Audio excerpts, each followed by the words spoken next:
बाद फोर्ड और बाकी बचे लोगों को समंदर में तैर रहे अमेरिकी नौसेना के एक बहुत बड़े एयरक्राफ्ट कैरियर पर ले जाया जाता है। वहाँ डॉ इशिरा सेरेजावा फोर्ड के सामने इन प्राचीन महादैत्यों के सबसे बड़े रहस्य से पर्दा उठाते हैं। वो बताते हैं कि उनकी संस्था मोनार्क सालों से इन प्राचीन महादैत्यों पर रिसर्च कर रही है और यह बात 1954 की है, जब अमेरिका की एक न्यूक्लियर सबमरीन गहरे समंदर में एक मिशन पर थी। अचानक उसका सामना समुद्र की गहराइयों में सो रहे एक बेहद विशालकाय जीव से हुआ। इंसानों ने उसका नाम गॉडजिला रखा। शुरुआत में अमेरिका को लगा कि यह सोवियत संघ का कोई गुप्त घातक हथियार है, वहीं दूसरी तरफ सोवियत संघ को लगा कि यह अमेरिका का बनाया कोई मॉन्स्टर है। नतीजा यह हुआ कि दोनों देशों ने न्यूक्लियर टेस्ट का बहाना बनाकर गॉडजिला पर एक के बाद एक कई परमाणु बम गिराए। लेकिन जब वैज्ञानिकों ने गहराई से रिसर्च की तो उनके होश उड़ गए। ये प्राचीन जीव असल में न्यूक्लियर एनर्जी को सोखते हैं, यानी जिन परमाणु बमों से इंसान गॉडजिला को मारना चाहता था वे असल में उसके लिए भोजन बन रहे थे। म्यूटो इस धरती पर खोजा गया दूसरा प्राचीन जीव था। बेस से भागने से पहले उसने जो भयंकर इलेक्ट्रोमैग्नेटिक पल्स छोड़ा था उसकी वजह से मिलिट्री के सारे ट्रैकिंग सिस्टम ठप हो गए। सेना बस इतना अंदाजा लगा पाई कि वह प्रशांत महासागर के पूर्वी हिस्से की तरफ उड़ा है। डॉ सेरेजावा का मानना था कि म्यूटो को सिर्फ एक ही जीव रोक सकता है और वह है खुद गॉडजिला। तभी म्यूटो ने खुद अपनी लोकेशन इंसानों को बता दी। उसने हवाई के पास एक अमेरिकी न्यूक्लियर सबमरीन पर हमला किया और उस भारी भरकम पनडुब्बी को खिलौने की तरह घसीटकर पहाड़ों के बीच ले गया ताकि वह उसके अंदर मौजूद सारे परमाणु बमों को खा सके। सेना ने तुरंत अपने फाइटर जेट्स के जरिए म्यूटो पर हमला बोल दिया, लेकिन म्यूटो ने अपनी नुकीली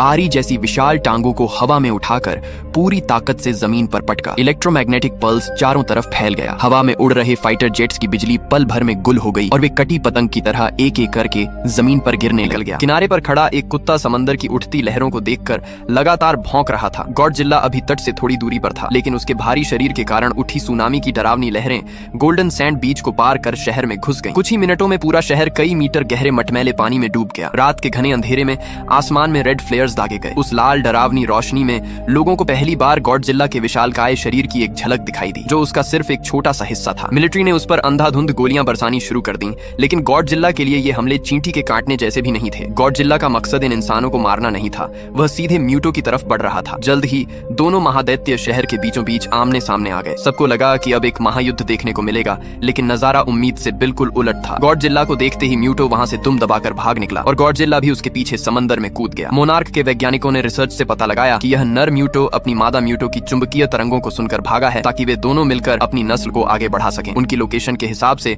दोनों सैन फ्रांसिस्को में मिलने वाले थे। सेना ने एक खतरनाक प्लान बनाया। वे इन दोनों जीवों के मिलन स्थल पर एक मेगा न्यूक्लियर बम गिराकर तीनों दैत्यों को एक साथ खत्म करना चाहते थे। डॉ सेरेजावा ने तुरंत उन्हें ऐसा न करने की चेतावनी दी, क्योंकि यह परमाणु बम उन्हें मारेगा नहीं बल्कि उनके लिए खाना बन जाएगा। लेकिन घमंडी सेना को लगा कि लाखों टन की न्यूक्लियर क्षमता को कोई जीव बर्दाश्त नहीं कर सकता।